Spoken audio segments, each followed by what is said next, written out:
I'd like to welcome to all of us to this meeting of the Council on Monday, the 10th of November. Democratic Services will now start the webcast, so we are live now. Okay. While this is done, please can I remind everyone in attendance that if the fire alarm sounds, you should leave by the nearest fire exit. We can go that way, we can go this way. Hopefully this will be the best way. And we meet the assembly point at the top of Mill Hill Car Park. So please bear that in mind. Welcome to this meeting of the Council. I am Councillor Peter James, Chairman of the Council for this year, and I'll be chairing this meeting tonight. I would like to remind everyone present to use their microphones when speaking.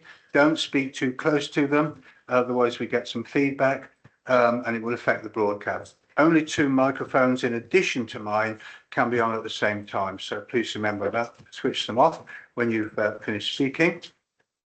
And please make sure all the other electronic devices like mobile phones, etc., are either silenced or switched off completely. Just a reminder, councillors should stand when speaking and speak one at a time. Thank you very much. The first item on this meeting is apologies for absence. We do have some apologies this evening. We have apologies from Councillor Foreman, Councillor Galton, Councillor Rickman, Councillor Sarfas and Councillor Stott. Are there any other apologies that need to be declared tonight? Councillor Taylor is going to be late apparently, so we will manage that with the attendance sheet. Okay, thank you. If you're leaving before the meeting ends, you will also need to record your time on the departure sheet. And now, finally, on the introduction, I'd like to take a moment to welcome a new councillor to us for Fleckney Ward following the by-election last week. So a big welcome to Councillor Johnny Austin. I can just about see him behind the pillar. Thank you very much, Johnny. And this will be your first meeting, so maybe you learn a bit here today. Thank you, Johnny. So congratulations on being elected. Right. Item 2 on the agenda. Do we have any declarations of members' interest this evening, please? None? Councillor Page, sorry. Yes, just by virtue of being a county councillor, because this is going to be considered there as well. Thank you for that. And Councillor King, I guess too. Thank you, Councillor King. Yes, Chair, just to declare the same interest, and also the fact that I'm chairman of the Leicestershire Local Pension Committee, which administers the LGPS. Thank you. Thank you very much, Councillor King. And another reminder, we do this quite frequently, don't we? Please, a reminder to all councillors to make sure that their register of interests are up to date. And if you've got any new or amendments or deletions, please let the monitoring officer know so we keep ourselves up to date. Okay, thank you. Okay, now item 3 on the agenda is the minutes of the previous meeting, which was held on the 13th of October, not too long ago. And these were circulated last Friday. There are some, if someone has not got them and wants to look, we've got some hard copies here. I have one comment. I've been made aware that former Councillor Whitmore's name has been spelled incorrectly, so we apologise for that, and we've amended it prior to publication. So my question to us all, is the Council in agreement that the minutes of the ordinary meeting on the 13th of October this year are an accurate record of the meeting and therefore can be signed as a true record? Is everyone okay with that? Councillor Bateman, no? No, okay, obviously reaching for the water. Apologies for that. Okay, so we're gonna sign them now. Okay, it's true record. Do I need to do that now? Yeah. Oh, I can do it at the end. Okay, thank you. Okay. Right, item 4 on the agenda are my announcements. My goodness, 8 events since the last one. I won't go through all these for you, but some of them are really quite important. And of course, particularly around now, with the chairman and the vice chairman is quite busy, and with the Royal British Legions, festivals of remembrance, and of course we had one on Sunday in Market Harbour. And I just want to say there that The turnout was absolutely amazing. The church, I think, has more than 330 people in attendance there. And when we left the church, the parade down to the square, the whole of the street from the church all the way down was full of people. And then also around the square as well. It's quite amazing. So many people turned out. I think there was the same at Lutterworth that happened there. So it was good to see that and see so many young people, very young people, and all the way through teenagers being involved in this remembrance event, which is so important. And also at the Porto on Saturday, the care home, and that was also well attended. And many of the residents came outside, seated or in their wheelchairs. We must have had about 25, 30 people there. So there's really big effort with the remembrance of the 80th anniversary of the end of the Second World War.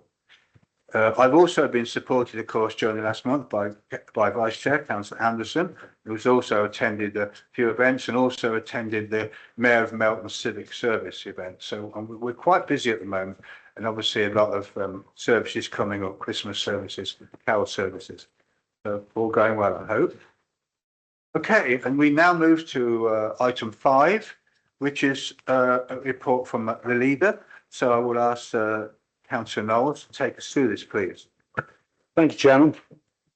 Well, the leaders' report was circulated, I think, earlier today. I hope everyone has a copy. Firstly, I would like to thank the Royal British Legion for all their efforts and organisation around the district yesterday. The Remembrance Day events continue to be very well supported by our residents and our community groups, and long may it continue. It has been reported that in Market Harbour St Dionysus Church, they had over 350 people. And as you said, Chairman, the town centre felt as busy as I've ever seen it, full and respectful. My thanks also go to our Armed Forces Officer Ian Reynolds and Sarah Hamilton in Democratic Services for their organisation and support, and all the others who made the road closures and everything else possible so that the events across the district were carried out. Secondly, as with you, Chairman, I'd like to welcome our newest councillor, Johnny Austin, to Harbour District Council. Congratulations on being elected to Fleckney, and please do not hesitate to reach out for any help I can assist with in serving our residents or supporting you in your role as a councillor. On the subject of long-serving residents or serving residents, we are edging nearer to the 28th of November for our submission to MHCLG for local government reorganisation. We had a great scrutiny session on the 30th of October, and I do thank Councillor Anderson for chairing that. It was really a very, very, very good evening, and where all members were invited and had the opportunity to ask questions. Tonight we have the opportunity for members to ensure Cabinet hear your considered thoughts and views ahead of the Cabinet Executive meeting on Wednesday. In my opinion, there should be no whip on this discussion, and I know I've spoken to Councillor Wellband, and he's absolutely the same view as I am on that. I'm very grateful to him for that, as we consider the biggest change in 50 plus years to local government and in how we serve our communities. In serving our community, I had the pleasure of attending Ullersthorpe and Bitterswell parish councils last week. I felt it was important to support Councillor Page with ongoing issues she's facing with her residents around fly tipping and unlawful development. There were plenty of challenging questions which were answered, and residents and parish councillors alike were grateful of our attendance. The Chief Executive very kindly supported me and came along with me to that. Next, I would like to pay tribute to William Billy Kimpton. He sadly passed away in October, but he was well-loved Harborian, having been in Market Harbour Town Centre as a street cleaner for many years, and Billy, I think, was literally born here and lived here throughout his whole life. I paid my respects on behalf of the council last week, and he reminded me that irrespective of the role or job we have, we are all public servants and we are all trying to make our place the very best it can be. And I know that you too, Chairman, were in attendance at the crematorium. Talking of the town centre, I would like to say how pleased I am that we have managed to quickly fill the former Poundland store in one of the properties owned by the council's commercial services company. Vacant units are not great for any town, especially large ones. So to fill the store quickly and with a national brand that offers something the town currently doesn't have is a big boost for jobs, footfall and residents. especially those with sporty children. Welcome to Sports Direct, who started on site today, and I hope to see them open by the end of the month. That is certainly their belief, that they will be open before the end of November. Delivering this for our community is an important step for all the reasons outlined. Many hours of hard work. I must pay tribute to our officers for their incredible support and input. It really was fantastic. I can also share an update with all members on the rewilding scheme. Firstly, we met with the Woodland Trust, which was a really positive meeting, and they now are keen to be partners and involved in the project, which is absolutely wonderful news. Secondly, we will be confirming the official planting of the first tree, which will take place in mid-December. All members will be invited to attend, along with stakeholders and partners. The council bought the land in 2025, so I felt it important to ensure we recognise 2025 officially for future residents who will get to enjoy the public space alongside nature, and more details on that will follow. Finally, I'd like to update members on an item that Councillor Bannister raised at council. It says here at the last council meeting, but it was in fact a couple of meetings ago. I've met with the monitoring officer, and we will be bringing a report to the council in December regarding creating older status for former councillors. Before we publish the report, I'll be discussing the criteria with all group leaders to ensure it serves us well in our last 2 years as a sovereign council. I'd like to thank Councillor Bannister for raising this. That's my report, Chairman. Thank you, Councillor Knowles. Okay, well, we can, I just want to remind people that we'll take questions on the report there. It's quite a wide coverage that Councillor Knowles has been through.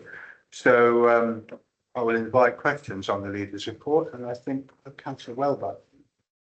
Yes, thank you very much. Thank you, Councillor Knowles, for your report. I would also like to associate myself with your words about Remembrance Sunday yesterday, and it was great to see so many out there and remembering and all the events, and thank you to all those who arranged it. And secondly, welcome to you, Councillor Austin. Hopefully you can do some good things in your time on this council. I do have a question. It's not on the report, but I hope you'll indulge me, Chairman, and I think it is an important matter for residents, and it's regarding a press release that was sent out in the leader's name on Friday about Gartree 2, now called Welland Oaks. And you were not happy about not being invited to the event that was held where Calamity Lammy went and did his piece. I think people are concerned about the prison. And they will be particularly concerned about the release of foreign prisoners that's taken place this week and before. It's not the first time this has happened. And we've also had issues with the current Gartree, whereby drones have been used to fly in drugs and all the rest of it. So I'd like to ask the leader if you'd be prepared to write to the Deputy Prime Minister again to raise this issue and to seek reassurances about what the MOJ is doing to keep residents safe. Thank you. Thank you, Councillor Welbeck. I'd just like Councillor Knowles, our leader, to comment on that. First of all, are you prepared to answer that question? If you can, I would appreciate that. I have to say thank you, and I do agree. It's a very important point, and I'm happy to. Well, not happy, but I will certainly write a letter to the Deputy Prime Minister along those lines. Why I wrote to the Deputy Prime Minister last week was that we can't be accused of NIMBYism in Harborough. We have had Gartree here for many, many years, but it was quite clear to everyone that was involved in this, Chairman, that the District Council's Planning Committee had said no, the Members of Parliament had said no, the Inspector said no, all the campaigns that we had said no, and yet we suddenly ended up with the then Secretary of State saying we've got to have the prison. Now, we have never succeeded in getting a Secretary of State here to listen directly to what we had to say on that. And I felt it was just simply wrong that, knowing that the Deputy Prime Minister was coming here, they had excluded the community, they excluded the local parish councils, and they excluded Harborough District Council. So that's why I wrote to the Deputy Prime Minister, to make sure that he had got it on his desk And I'll be very interested to see what reply we get, but certainly, Councillor Wellband, I will follow it up with that. And thank you for your comments about Remembrance Sunday. Thank you, Councillor Knowles. Are you comfortable with that, Councillor Wellbank? Thank you very much. We now, Councillor Mrs Page. Thank you, Chair, and welcome to Councillor Austin. I'm feeling highly honoured to have two mentions, one in the Leaders' Report and one in the Chief Executive Reports. That's better than chocolate. Now, I feel that it was greatly welcome for the Chief Executive and the leader to attend my parishes because they could hear firsthand the concerns residents raised. And indeed, I think there were over 17 people in one of the meetings making, well, quite a lot of noise.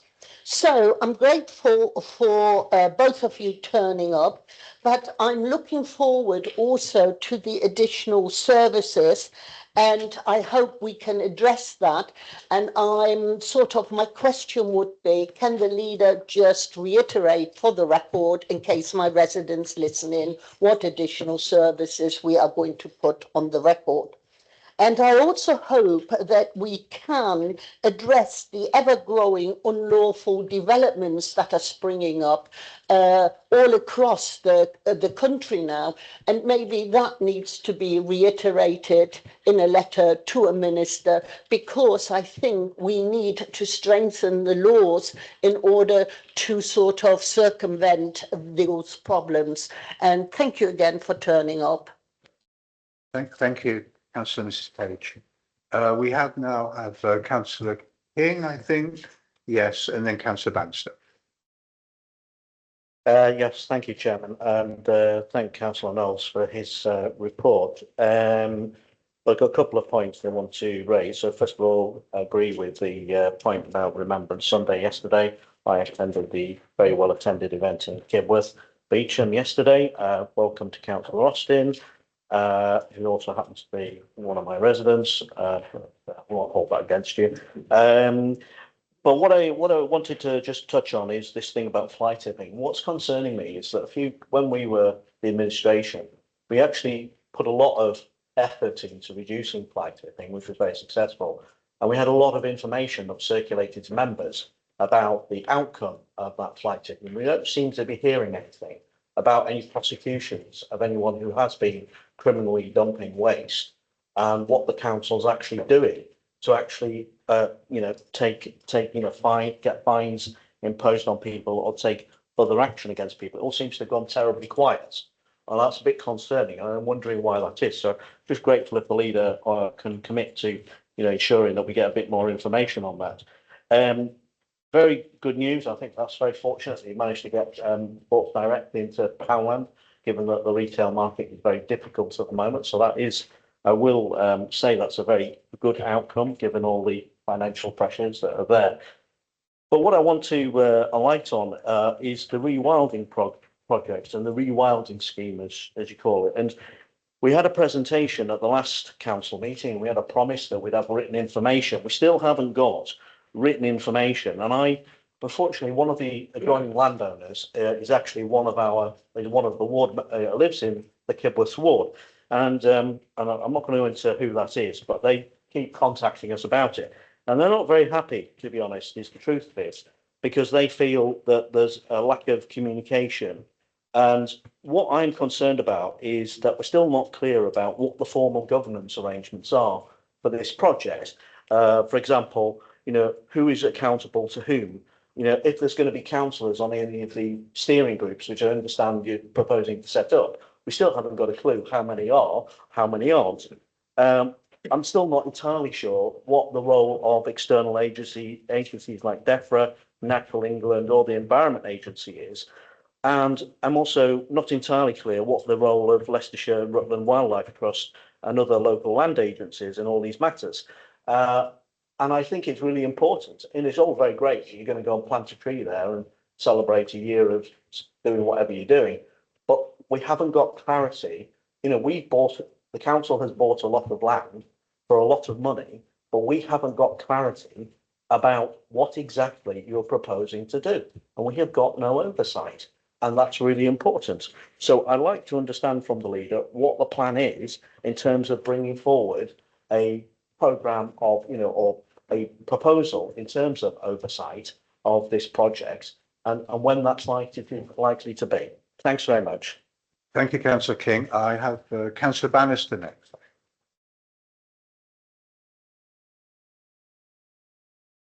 Thank you, Chairman, and I'd like to thank the leader for his report, particularly with regard to the update on the Alder issue that I had previously raised, and I look forward to hearing about the report as now promised to come before Council next month.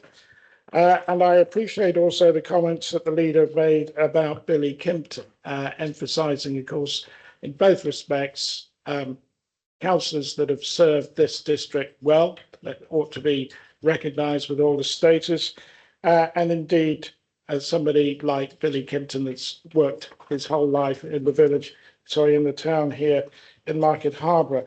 And to that extent, and wishing to recognise those that have gone above and beyond their duties, I'd like to ask the leader if he will sit with the chief executive and perhaps compose a letter of congratulation to Mandy Thompson, who is the music teacher at St. Joseph's Catholic Voluntary Academy in Market Harborough. She very recently was selected nationally by Classic FM as the primary school music teacher of the year. And given it is a national matter that Classic FM raises, I think it is appropriate that this council do offer its congratulations for her significant achievement. Thank you, Leader. Thank you, Councillor Bannister. Do we have any more questions for the council leader? Okay. Can I just like to make a comment actually also, and this is with regard to Billy Kimpton, who was the street cleaner in the town. And Billy Kimpton worked for me actually from 1988 when I came here to 96, working from the depot. And that was the times of reorganisation and best value for money and all these things, a lot of competition regulations. And we had to make a number of changes with the street cleaning service to reduce the cost. And one of the things we did do was put Billy Kimpton on his own in the town with a brand new barrow. And what an amazing guy he was. He had a lot of health problems, but he was always, as they said at the funeral, always looked on the bright side.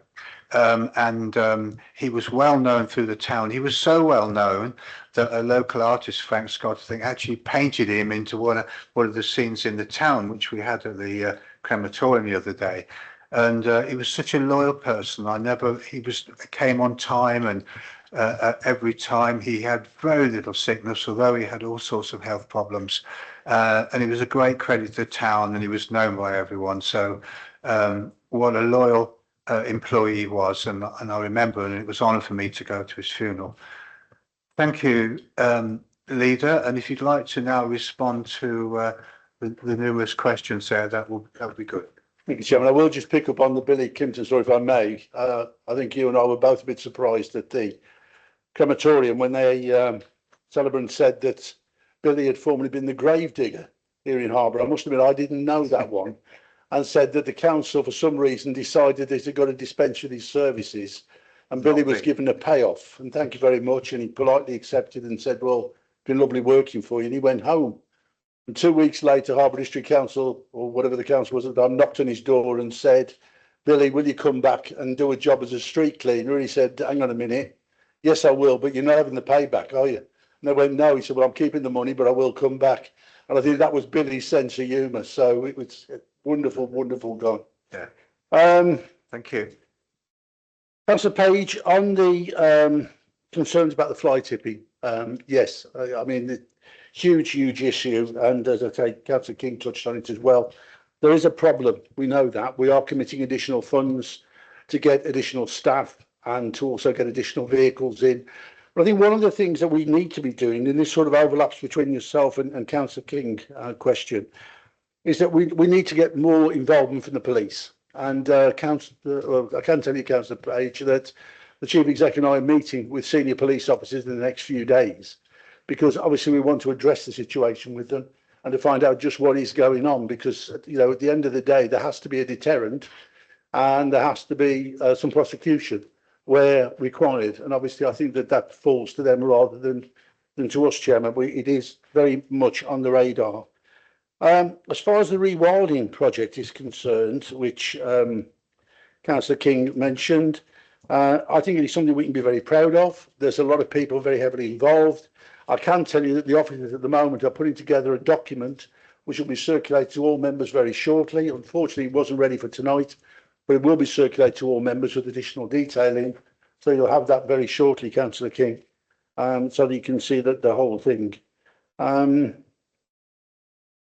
Councillor Bannister, yes, I'll be absolutely delighted to write to Mandy Thompson on behalf of the council. It's a wonderful achievement, and I think we should celebrate the many wonderful things that are happening here in our district. And we should do that as quickly as possible, and certainly I'll do something on that tomorrow morning, first thing. I think I've answered all the questions, Chairman. If I haven't, I'm sure somebody will remind me. So, no, everybody looks happy. So I'll hand it back to you, Chairman. Thank you, Councillor Knowles. And just a final check there. Any more questions on the leader's report? Okay. Thank you very much, Councillor Knowles. Now we move to item 6 on the agenda, which concerns an update on the political balance of the council. The report and its appendices were circulated on Friday, and there are hard copies here tonight if anyone needs one, I understand. And so with that, I will invite Councillor Knowles to present this report, please. Thank you, Chairman. I think we're now becoming well versed in how the political balance works, and the need to ensure that the seats are fairly allocated to each group and non-group members, so I won't dwell on the technicalities. We do have a slight complication this time, that we have a vacant seat, and officers have confirmed that this must be treated in a similar way to ungrouped members. In practice, there's only a couple of changes for both ourselves in coalition and the Conservative group since we last reviewed the political balance. This report suggests that the council continues to allocate 2 specific seats to Councillor Graves, and then delegates the monitoring officer to agree with Councillor Austin which 2 seats he would like of the remaining 4 to be allocated. The last 2 seats will then sit vacant until we review the political balance again following the Logan Ward by-election, which, as we know, happens just before Christmas. And with that, Chairman, I propose the recommendation within the report. Thank you very much, Councillor Knowles. Do we have a seconder for this report? Okay, thanks, Councillor Knight. Okay, take questions on this, please. Any questions on this political balance report? No question? And we have a vote on this one, don't we? Going to vote on this one. Okay, right. So those in favour of the report, please raise your arm.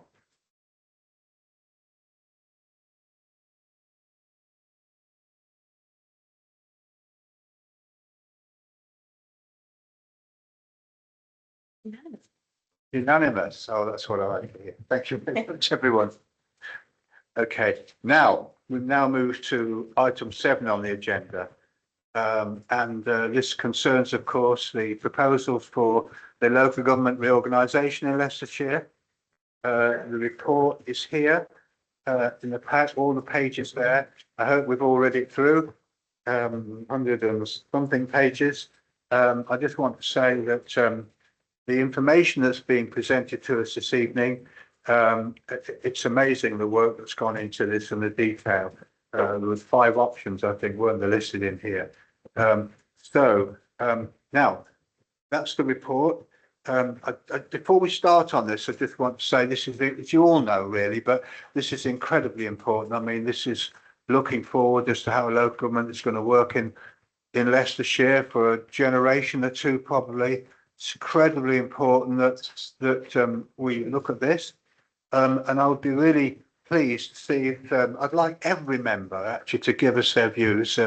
Maybe not 5 minutes from every member, else we'll be here till very, very late. But it'd be really nice if every member could express their views. What we're doing here tonight is sending information, sending views to Cabinet. I understand that Cabinet got the responsibility of taking a decision here for us on Wednesday evening, so it's not far away.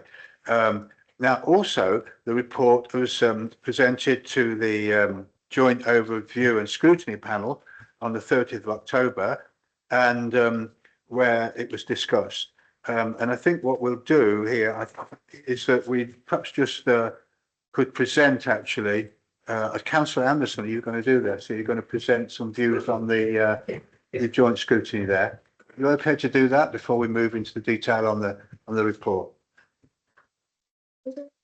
Pardon? Knowles is going to present the report, and then Councillor Anderson is going to come in off the back of that. Okay, that's fine. Yeah, sorry. Yeah, okay. Apologies, Councillor Knowles, you present the report, and then you can back it all up, Councillor Anderson. Thank you, Chairman. Well, in presenting the report, I think we start off with some very simple comments.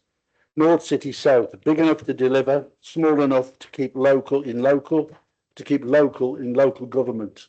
And I think that is the vitally important phrase. We have spoken with thousands of people who have engaged with the consultation. We've secured the input of experts to deliver the document upon which we believe local government should be based. We don't believe that districts and boroughs are broken. We don't believe that central government should scrap the county, the districts and the boroughs, but it is all but certain that scrap them they will, because Westminster have decided. We have listed all of the information and scrutiny, and I do thank the chair on that night, Councillor Anderson, because there was a lot of information that came out at that meeting, and we continue to ensure that that is all collated to be taken to Cabinet. We strive to deliver what is best, what delivers the best for our communities. Our plans are very simple, but they are well constructed. We don't believe that the city needs to expand its boundaries. We've said that all along, and we've maintained that stance, and that is very much a major plank of what we've delivered within this document. We don't believe that having one massive council covering the whole of Leicestershire and encircling the city is the right way. As I said, it has to be big enough to cope, but small enough to keep local in local. Our communities have told us very clearly they support North City South, and I personally see this as the way forward. I've made my views clear all the way through, Chairman. I equally have to pay tribute to the leaders of the other districts and boroughs, because without exception, they all left the politics at the door and looked at this not as a Conservative chair or Labour chair or Liberal chair or whatever. It was looked at as what was best for our communities, and we looked at a lot of detail, and we finally come up with this document. I think it is a triumph, and we shouldn't underestimate the input that we as a district harbour have had into this, because we put a lot of work in. I have to pay tribute to our officers, and particularly to the chief exec, because quite frankly, he and our senior officers have put many, many hours into this document. The people who have constructed it are experts. They've given us their views. It is a document that stands up to scrutiny. I'm sure that both county and city will say that, but I firmly believe that ours does. We put our document out for consideration quite some time ago, warts and all, so that everybody could take a look at it. And I do hope, Chairman, that ultimately we as a council can adopt this document as a way of securing the future for our communities now and for the next 10, 20 or 30 years. Thank you for that, Councillor Knowles. Can I now ask Councillor Anderson to update us with the views of the Joint Overview and Scrutiny Panel, which took place on the 30th of October? Thank you, Councillor Anderson. Thank you. Good evening. I just want to echo the comments of others to welcome Councillor Austin. I look forward to getting acquainted with you at some point. So I have a prepared statement off the back of scrutiny. So joint scrutiny met on the 30th of October to review the local government reorganisation proposals. We received a presentation from the leader, the chief executive, and Andy Wood, one of the finance leads. We then had a question and answer session, which provided the opportunity to challenge the North City and South proposals and make recommendations as to how it could be strengthened.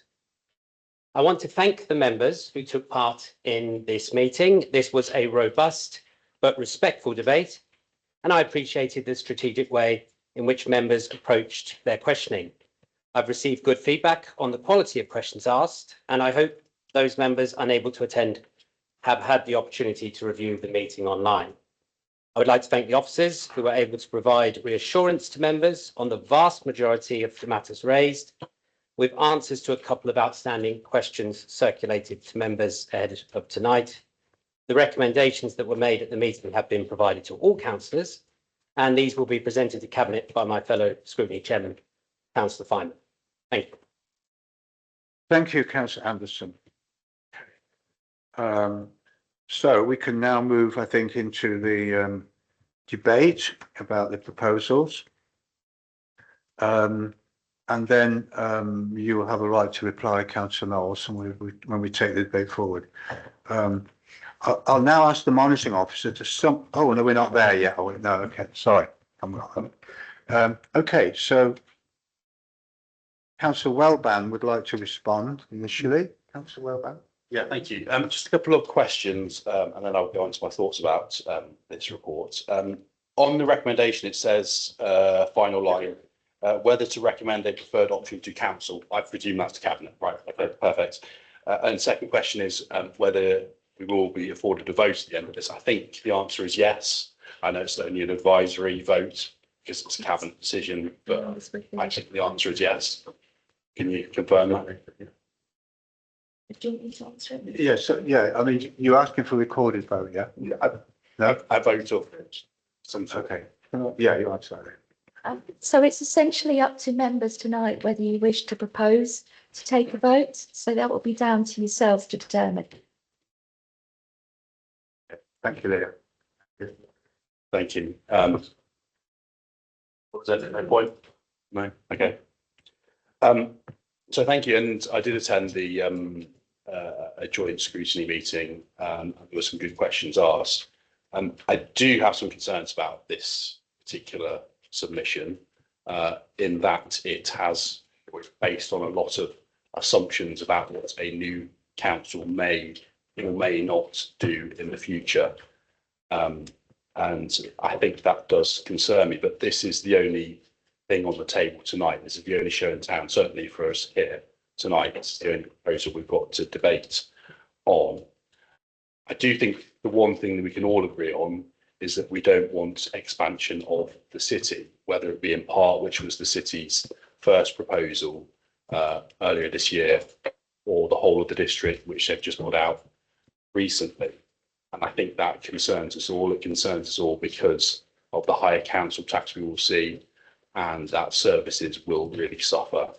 And so, despite the fact I have some reservations about it, I would like to support it, but because it proposes no expansion to the city. And so that's my comments. Thank you very much. Thank you very much, Councillor Wellban. I think we now have Councillor King. All right, I thought there was someone else before me. Not mine. No, not this evening. Right, okay, so thank you, Chair. Thank you, Councillor Anderson, for your summarisation of the scrutiny meeting the other week, which I do agree was helpful. However, it wasn't perhaps as helpful as it could have been, given that the lead key person for finance had to scoot off to another meeting. And so therefore, there were a number of very important financial questions that couldn't be answered because the gentleman wasn't on the meeting. And that was concerning. And I do agree with the leader, however, that this is probably the most important issue that the council will ever face, because it will shape how every service and every community and every council operates across Leicester, Leicestershire, Rutland, for a very long time in the future, hopefully. Having been the leader, when it was the last reorganisation was being talked about in 2019, I have a very, very good understanding of exactly what you're going through at the moment, perhaps more than you realise. So I know how complicated it is. I know how time consuming it is. I know how resource intensive it is for you and also for the senior officer team and many, many other people. And it's also very high risk. So these processes, they demand openness and they require openness and scrutiny and clear evidence, not, and I appreciate the timetable isn't of our choosing, it's laid down by the government. But what's troubled me, and I have thought about this quite a bit. I mean, if you'd asked me 6 years ago, I would have probably said, well, I would have gone with East West, but that's a different thought. But I would certainly have gone for 3 unitary for LLR. But what's troubling me about this is partly the process, because when this was when we brought our motion at special council in September, you now brought this report, and I thought it was going to be an indicative vote, but it may not be. But earlier this year, in complete contrast to some degree of secrecy, a decision was taken initially. The decision was taken to pursue a North City South option without any meaningful debate nor detailed examination by the rest of us here in the council. And in my mind, that's not how local democracy should operate, because most of us and so in the meantime, most of us members, and by extension our residents, have been effective spectators of what's going on, whereas I think it should have been more transparent from the start.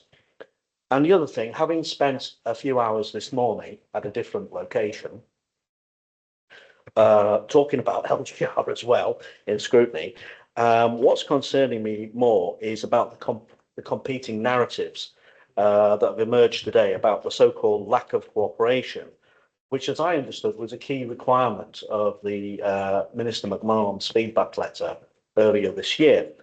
And we've been repeatedly told that the city and county councils refuse to engage with the districts and Rutland.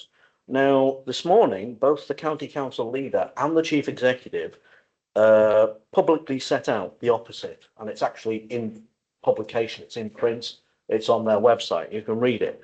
And they set out the opposite, that they did indeed offer to collaborate extensively and share evidence. So we're in a kind of, obviously I've got another hat I'm wearing here as well, but that kind of contradiction doesn't help build confidence in the process. And I'm not saying that Councillor Knowles, you've refused to cooperate with anyone, but overall, the county and city are saying that they did offer and that was turned down. And then the other side are saying, well, we asked them and they said no. Well, they can't both be right. That's in my head. That you can't both be right. But someone somewhere is inaccurate or not quite. And the problem is this is not helped by the lack of notes, the lack of minutes of meetings and everything else, because throughout this process, we haven't been able to effectively scrutinise what's been going on as it's been going on. So residents do expect facts, and that's great. And there's a lot of information in this report, and there's a lot of hard work that's gone in. But what I really do think we should have seen is more discussions between the different councils, the 10 authorities across Leicester, Leicestershire and Rutland, instead of a take it or leave it, which I'm not saying, again, Councillor Knowles, I'm not specifically referring to you here, but the overall process seems to be in a take it or leave it from what I'm reading from elsewhere and hearing from elsewhere. And that concerns me, that instead of genuinely considering other options, we've already sort of more or less decided our options straight at the beginning, decided that's what we want, gone along to the other people, so that's what we're doing, and we don't want to know about anything you're doing. So that to me is wrong. So, but just coming back to the scrutiny meeting last week, as I said, there are quite a few unanswered questions about financial. I'm sorry to interrupt, Councillor King. Just to remind you, we're over the 5 minutes, I think. All right. Okay. Well, I've got one more line, Chair. But okay. You can indulge me. Go on. Okay. Time that too. Okay. I'm obviously concerned with the high risk disaggregation of social care and children's services, and that is, for that reason, I'm not in favour of this proposal. I don't oppose reform. If there was going to be a vote, I would abstain because I just don't think this is quite the right option for us. But thank you, Chair. Thank you, Councillor King. Okay. Any more questions on this report? Councillor Bannister. 5 minutes, Councillor Bannister. I don't have any questions, Chairman. It's just commentary in respect of the report. I'd like to start by making reference to the French philosopher Voltaire. We don't often talk about Voltaire in this council chamber, so maybe we can start this evening. What did Voltaire have to do with this report? Well, he is famous for a saying that said, let's not make perfection the enemy of the good. And reading through the report, and in particular attending the joint scrutiny panel last week, it became clear that this document is not perfect. It does have flaws, in my view. Councillor King has just alluded to the operational risks, which were described as, quote, very significant at the scrutiny panel, about getting the right people into the senior director roles on the North City South proposal.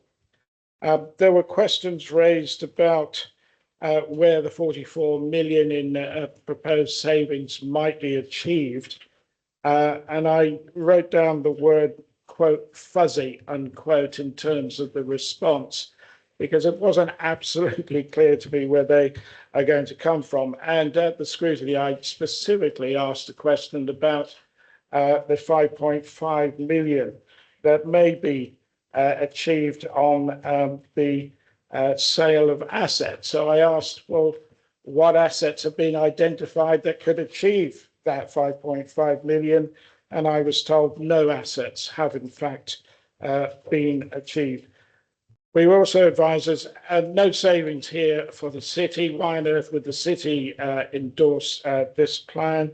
And I know that there are other colleagues who would have wanted much more work to be done to see if an east-west unitary split could have actually been achieved. And I suspect that because of those flaws and because of the city not getting any savings, no financial help, and I know that the Labour government nationally would want to assist the city as much as possible.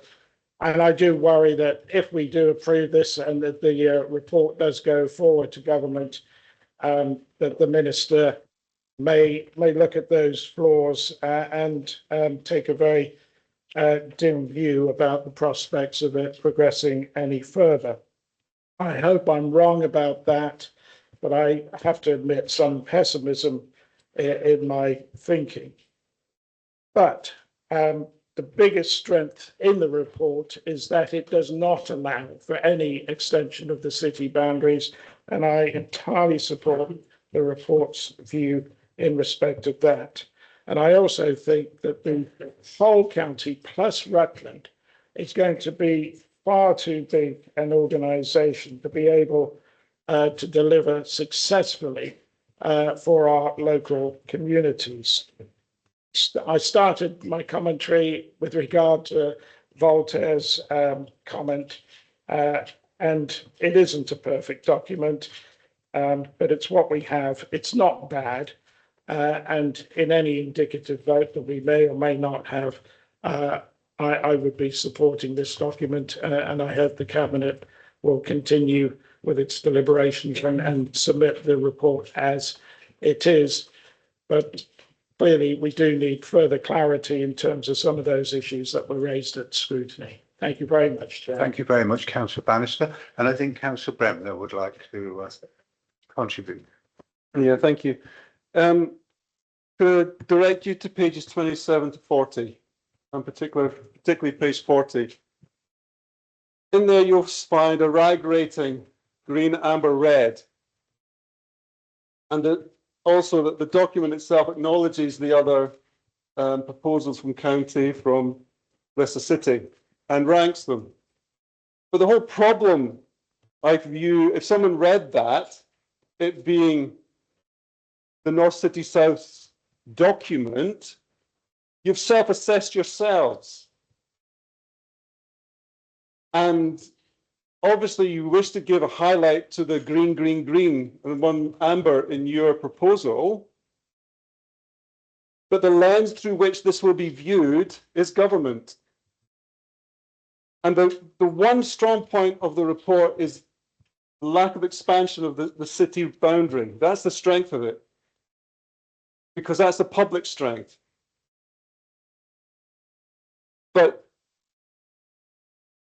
a self-assessment of RAG is really risky because you're biased. And that's the problem. So do you really want that in your final document? That's what I'm saying. I see it as an acknowledgement that you're taking an assessment of the other proposals and you're weighing it in your balance. But you needed an independent view of that assessment to give that RAG rating. Not yourselves, I'm afraid. But if you want to see a summary of the RAG rating, see it in one page, you'll see the colours on page 40. And you'll see where the green line, green row is. It's on north-south proposal. And that's absolutely fine. You've self-assessed that yourselves. But somebody reading that from external will see right through that really quickly, if that's your summary of your own assessment. Thank you very much, Councillor Graham, for those comments. Councillor Mrs. Page. Thank you, Chairman. And I think it's a great document. It is very well written. It's got lovely pictures, and I will say that officers have tried their very best to present this. To me, it is too ambitious, and this nice report makes so many claims that I can't believe it can be, that just cannot be met. Now, on page 57 or 73, whatever you would like, it says that their savings cannot be made, and they can only likely be achieved through efficiencies and reduced services.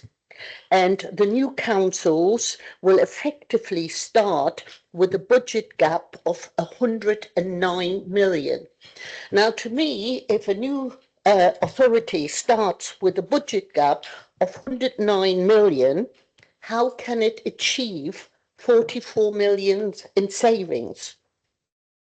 Then it states, I think it's point 3.62, that there are going to be income equalizations, extra fees and charges to be imposed. Well, I don't like the idea of extra fees and charges to be imposed on our residents. And I don't like the idea of our residents having to pay for off-street parkings and raised council tax. Now, the same report refers to that we have a shortfall of wages in our district. We know we've got the highest property prices. We know we have got the highest aging population, especially in the south of Leicestershire, and they're self-funders. Now, how are we going to meet the future demand on adult social care? It says in the report, in the beginning of the report, well, it slacks off adult social care, and then later on it says it's going to build on the solid foundations by sort of improving. But adult social care costs a fortune. And again, I don't know how we're going to achieve that. The other thing, it is just a point of, well, process. When you're talking about income equalization, it's not really something you can achieve in a report.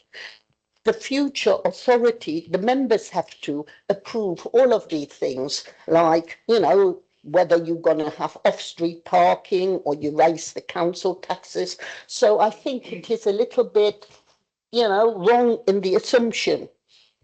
Another point which worries me a little bit, it says there will be democratic savings from reducing the councillors to 196.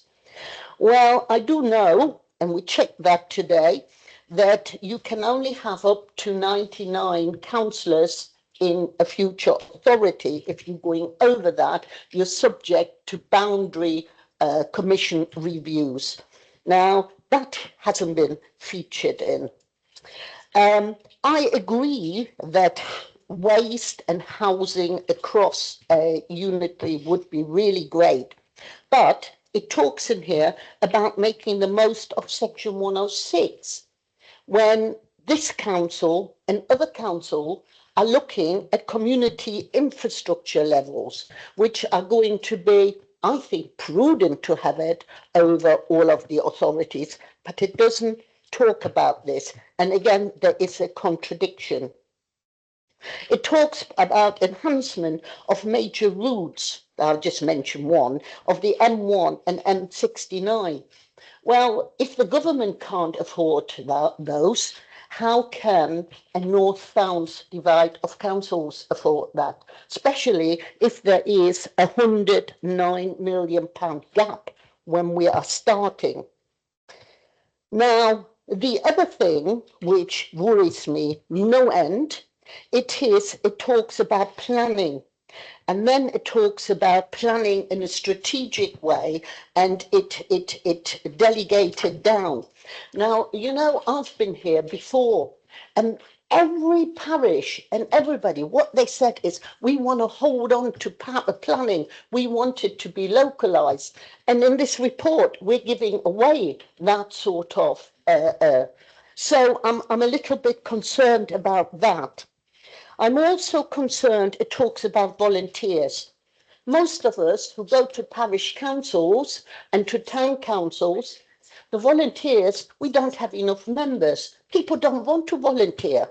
So you can't base a structure on volunteers giving a lot of their services when they don't get paid, when they don't want it, when we don't have enough. So there are a lot of things, and I can go on, but I've only got 5 minutes. So there are a lot of things that really, really concern me. I'd like to see, and I mean, yes, I know this should be strategic, and I know this council will most likely submit it to government. And, you know, whether I'm not keen on it makes no difference at all. However, I would like to see the cabinet, because this is a draft, to look a little bit more at planning, including SIL, to look a bit at how that can be more localized, to look at the numbers of councillors, to kind of scale down a little bit on the ambitions. And it doesn't talk about the waste provision, how that can be delivered. So I think it just wants to look at a few more of the details. And anyway, I rest my case, and I thank the leader, the portfolio holder and the officers for having put an awful lot of work in it, and I wish them well. And I do believe that we are only at the beginning, because the government might throw all of these reports out, as I say, and give us something totally different, and then our officers have to work twice as hard to start all over again. Thank you very much. Thank you. Right, do we have any more speakers on this? Councillor Mrs. Nunn. I'm going to follow on from Councillor Page, actually, because my thoughts about this was that unfortunately I think this report is totally pointless. I think the Labour government will make these decisions for us, and none of any of these reports will get taken into account whatsoever. The Labour mayor has got his own plans for the city. He obviously wants an extension, be it what's his first option in his current report or not. And I believe that he will have the ear of this government, and the expansion of the city will take place, and none of us will be listened to. Thank you, Councillor Nunn. Thank you very much. Any more comments? Councillor Mrs. Asher. Thank you, Chair. Yeah, obviously I'm a cabinet member, so I'm here to listen tonight. So it's been very good to listen to people's views on things. I do agree with quite a few things that Councillor Mrs Page has said, especially the volunteers. I think it's terrible that this government are trying to push this through and push more stuff onto the volunteers that we so struggle to get. I also think this week we've had some instances where residents haven't been listened to or respected, and they're the very people that we are here to serve.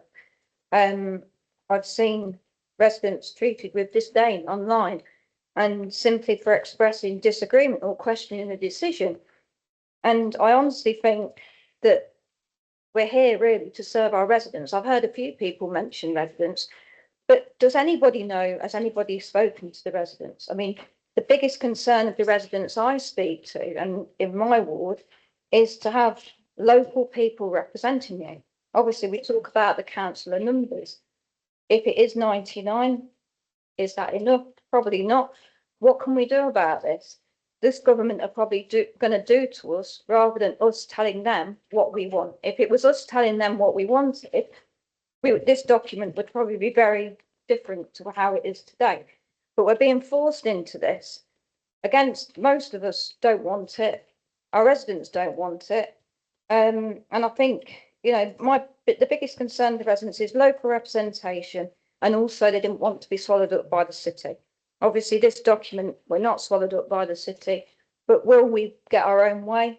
Remains to be seen. We probably won't. But I'd like to thank everybody for their input. I've made lots of notes. You know, we are at the hands of national government, unfortunately. So we sit here and I guess we just have to wait and see what is done to us. Thank you, Chair. Thank you, Councillor Asher. I invite more comments. Councillor Bateman.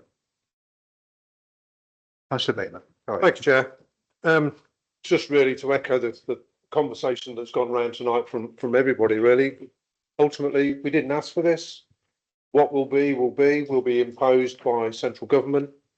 This is a reasonably good report and a proposal. As far as I'm concerned, in my personal opinion, this is the best of a bad lot, really. We've got to put something forward.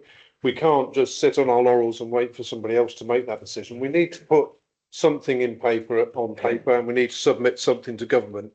And I think this is a good submission on behalf of the North City South. It is what we've got to do something. And I agree with Councillor Asher and Councillor Page and Councillor Nunn. Ultimately, it'll be central government that makes the decision. And yes, obviously the mayor is a Labour mayor, and he'll have the ear of the ministers down in Westminster. And the likelihood is that the city will expand, and there'll be some other measures to the other two areas of the county, north and south, east and west. One large donut, one small donut, who knows? With a large blob of jam in the middle or a small blob of jam, whatever it's going to be. But ultimately, we need to put something forward, and I think this is the best of what we can do at the minute, and I'd be supportive of this submission. Thank you for those comments, Councillor Bateman. And I think we have Councillor Graves now, please. Thank you, Chair. Some very good points from everybody tonight. I just want to raise one extra point, though, regarding the donut ring solution of the county council remaining intact, the hiving up of the district and borough responsibilities. My significant concern is the huge size of that authority, regardless of whether Leicester City expands or not. My concern is that you are likely to get areas or regions within the county forming unofficial groups together. There's going to be certain issues affecting certain areas only. And, you know, for example, if something affects the Broughton, Astley, Lutterworth sort of whole area, the whole sort of central south area, well, Hinckley isn't going to be bothered about that. Loughborough isn't going to be bothered about that. And the removal of the districts and boroughs are a serious risk of removing a structure that works and a structure that has served democratic accountability. I was having a conversation with my mother-in-law, who was strongly influenced by her local county councillor supporting the single authority. And I think she came out with the phrase that, well, you know, why do we want to cut something in half? Well, it's not cutting something in half. It's actually removing 8 separate authorities and making something potentially 8 times as big. And so I said to her, well, why don't we merge every second parliamentary constituency into one? So instead of 650 MPs, we have 325. I would suspect that your town would instantly have potentially half the influence of a double-sized constituency that it used to. Democratic accountability is the main loss of this entire exercise. The ability to ring your councillor, the ability for your councillor to have walked your streets, the ability or the expectation that your councillor either lives in your patch or extremely close by. And anyone who doesn't adhere to that could be vilified. So the democratic accountability of people connecting to their councillors is absolutely vital. And parishes won't be likely, in my view, to step up. Parishes and parish councillors do an excellent job in their area, but their area stops at the parish boundary.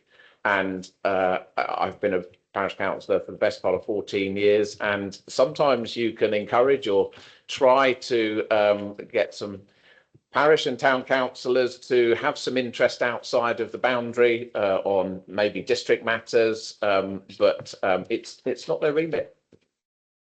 The vast majority of the time, they won't be interested. It's not the remit. There's no power, there's no authority outside the village or town boundary. So I'm extremely concerned that this whole process, I think we've got to try and come out the other side with the best we can, but the loss of democratic people power means that other powers are going to have more influence on us from this time forward. Thank you very much, Councillor Graves. Again, I'll call upon anyone else who wants to make comment before I ask Councillor Knowles to reply. No? All okay. Many different views expressed. It's good, really, actually. I think there's lots of different information there. Okay, so Councillor Knowles, would you like to reply to all of those comments? I've got more than 5 minutes, Chairman. I've been a bit generous to people as well.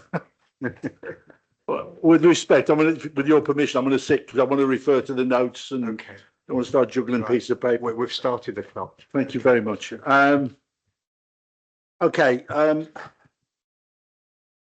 The opening comment was made that an awful lot of this is based upon assumptions, and it is, because that's exactly where we are. We're having to base our views on assumptions, and the county and the city are doing exactly the same, because none of us, if we're absolutely truthful, knows 110% what the government are looking for.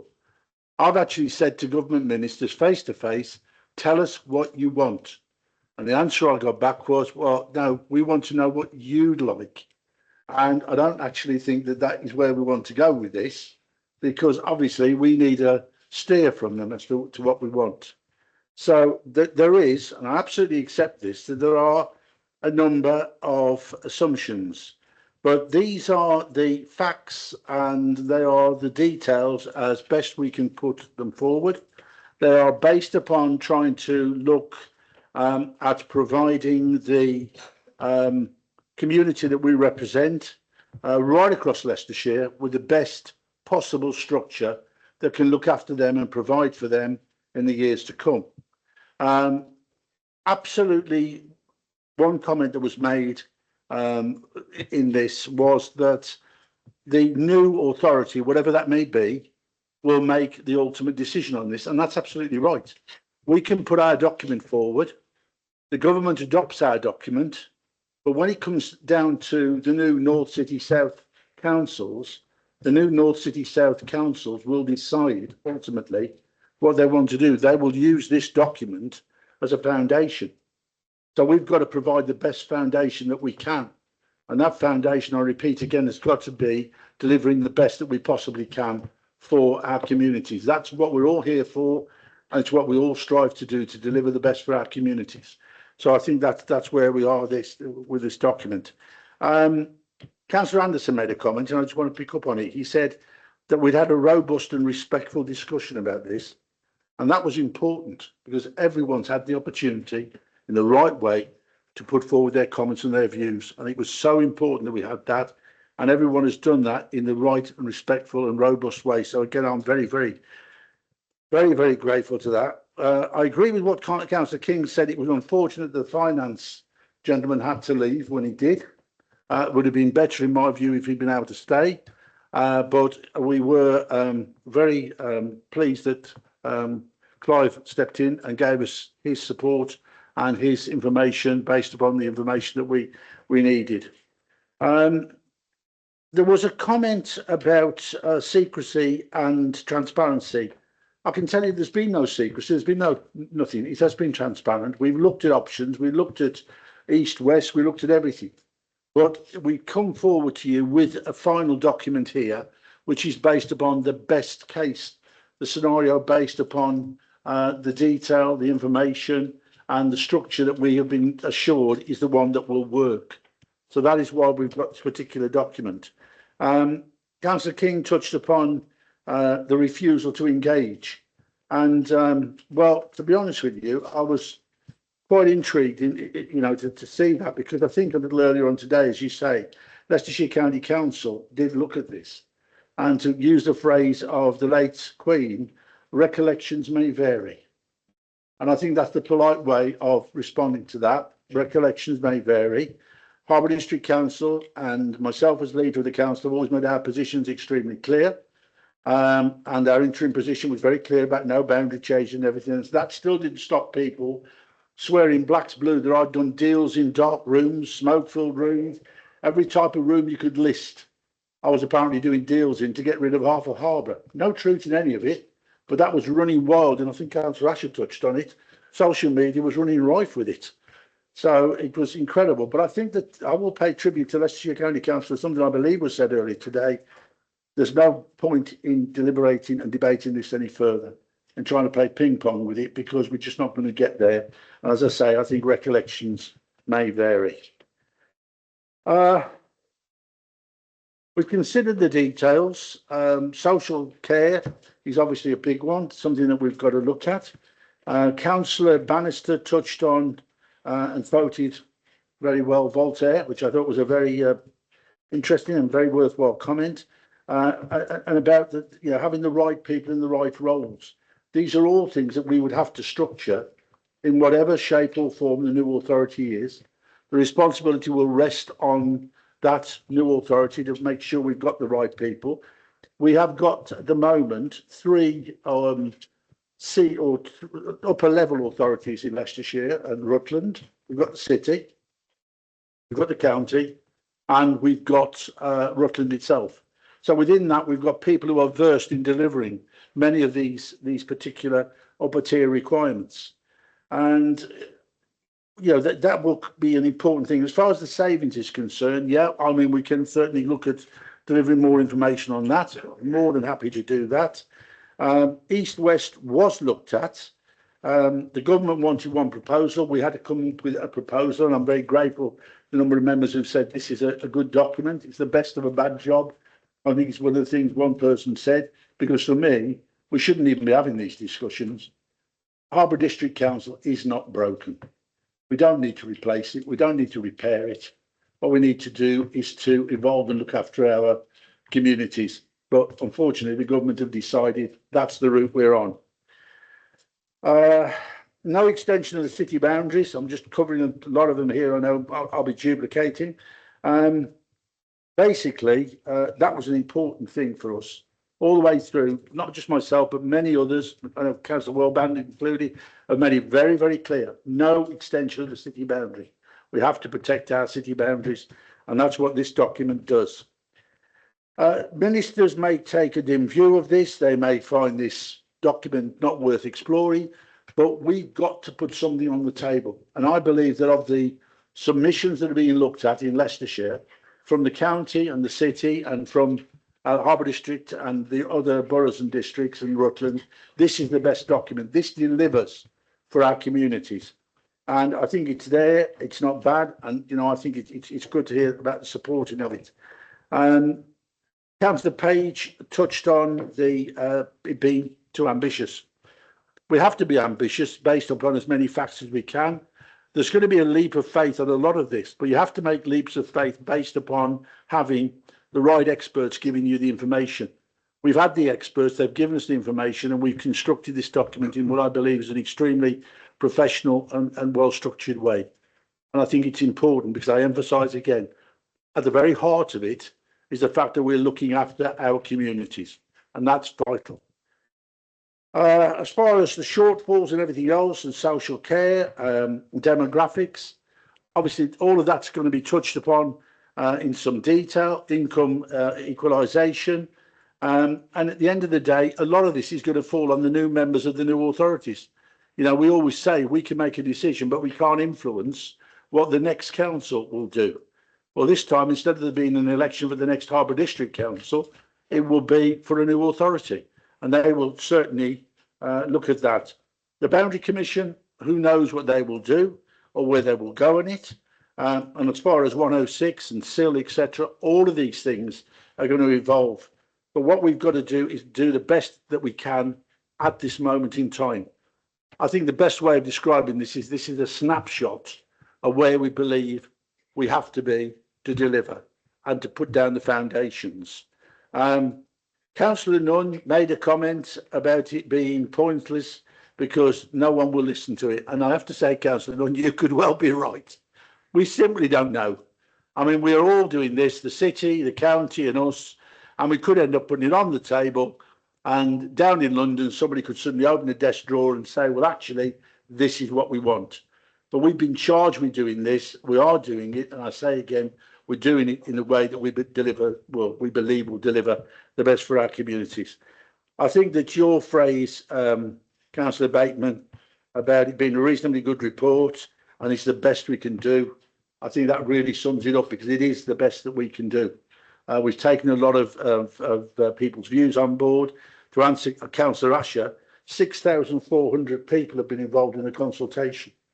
That's not a small number of people. We have engaged in depth. I don't believe, and I apologise to the county and the city if I have this wrong, but I don't believe that they've engaged to the same degree that we have on the consultations, because as I say, we've got nearly 6,500 people who've actually inputted to deliver for us. Councillor Graves, who was the last speaker, touched upon the donut and I think made an extremely important point about the size of things. This one donut, which would be over 800,000 people in that one donut, if it sits there, and with the city inside its current bounds, is a huge, huge authority. I don't personally believe it would be in touch with the communities, and the strain that would place upon the whole thing really is, it beggars belief. So all I can say is that I want to thank everyone that has been involved in this, thank our officers. I think that Councillor King made a very, very good point here. There's going to be a lot more work to do on this. We know that, and goodness knows how many more nights of burning the midnight oil we're going to have on this one, because this isn't going to go away. But there's been a lot of hard work gone into it. I thank the officers. I thank the leaders of the other districts and boroughs and the officers, because they've been heavily involved, and also colleagues over in Rutland. It has really been an incredible amount of work that they provided. And there was one last thing that was said about planning. And one of the things that we really, at the moment, Chairman, don't have a great deal of detail on is what's going to happen with regards to the mayor and what input or what influence that's going to have over planning. I'm not going to speculate on it because I don't have the information, but I think that at the end of the day, you know, that will have some role to play. And again, we're going to have to share that with colleagues, because that mayoral role will cover Leicester, Leicestershire, Rutland, or maybe even wider. We don't know yet. So we've got to look at that as part of where we're going. But I really want to thank all members, Chairman, for the information, for their input. I want to thank the scrutiny panel and the chair on the evening because it was important we got that. And we look forward now to moving it forward now to Wednesday night when it will be taken to Cabinet. Well, thank you very much, Councillor Knowles, for trying to summarise all that together. It's been a lot of debate this evening, covering all sorts of different aspects. Thank you for that reply.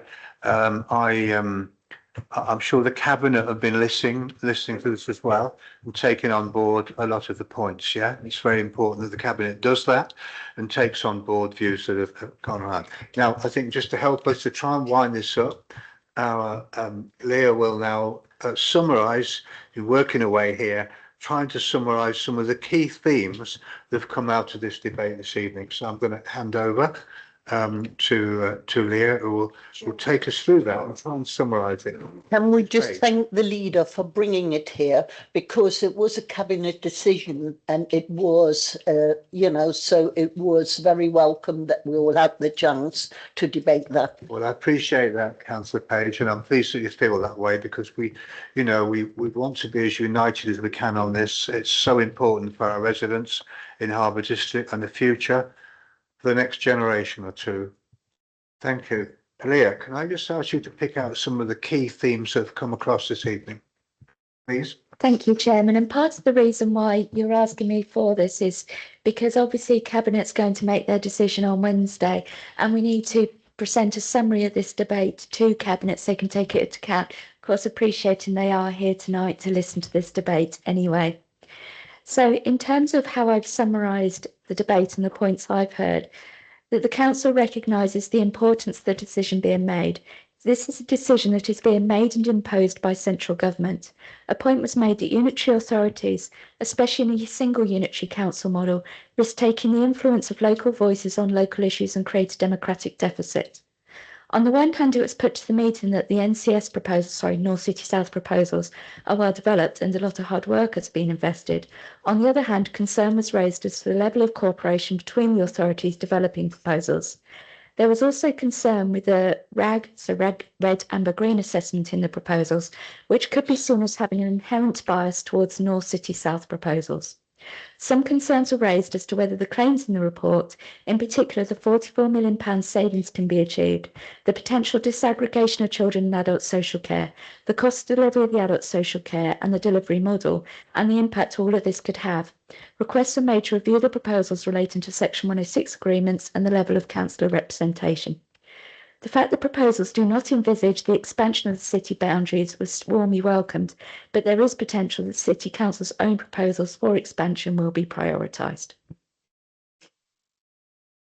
Thank you very much, Leah. Can I invite any comments on that summary, if required? No? Okay. Thank you very much for that. We want to take away. Yes. I do have a comment. Because what I'm very concerned about, as I've mentioned, is the 109 million that the council starts with. The council would start, I think it was on page 53. And I think if we are going to do that, and then we're talking about increasing council tax and increasing parking fees, etc., the new model will potentially be a burden on our residents rather than a saving. And I think that needs to be reflected, that people know that they are not going to have a new model with no savings. That's a nonsense respond to that. Thank you very much for that. Councillor Knoll, if you want to. Yeah, we'll recognise it, Chairman, as we've said, there isn't going to be a vote, which is what I said earlier on. I can assure Councillor Page that I have heard that. We will make sure that it comes to more detail to Cabinet. We will pick that up with the officers after the meeting this evening. Yeah, I mean, it's up to you whether you want to make that point. I think Councillor Graves also wants to come back on the point that Councillor Page has just raised. Okay. Yes, Councillor Graves, yeah. Thank you. It was a really brief comment. Just listening to the effective summary by the monitoring officer, I do strongly feel that with option one, the two unitaries, existing boundaries, that's what we call the donut ring. I think there's a significant risk of informal groupings getting together and deciding to form sort of unofficial influencing groups, authorities, and it's going to be in similar boundaries as to some of the land areas that we're currently inhabiting. There's a reason the districts and boroughs have the boundaries that they do. So I think that's a significant enough risk that maybe we could just jot it down and feed it back in the formal reply. Thank you. Thank you, councillor Grace. That is an interesting angle that you raised there, and I could imagine that sort of thing may happen. People are unhappy. Councillor Knowles, I think, would like to respond there. Yeah, again, Chairman, I think that's a very important point, and we will certainly pick up on that and take that forward as part of the considerations. Yeah, got that. And I have made a couple of tweaks to the. Oh, he's done that, yeah. Okay, we've got those points on board. And I just think finally on this, I mean, if members wanted to have a vote on what we've discussed tonight, well, we can do so. Obviously, I'm not sure it's really necessary, but if there was insistence, we're trying to do as much as possible to involve everyone in these decisions and the cabinet to take on board. Yeah, we're okay. Lots of nods, shapes, not many nods. We're all okay then, yeah? As best as we can be in the situation we find ourselves in. Okay, well, thank you all very much. It was really interesting to see a lot of the points that came out there, and we'll make sure the cabinet takes them all on board. So I think we can move on now to item 8, which is any other business. We haven't got any. I've got nothing here. And if so, thank you all so much for this evening, and we'll close the meeting. Thank you. Bye-bye.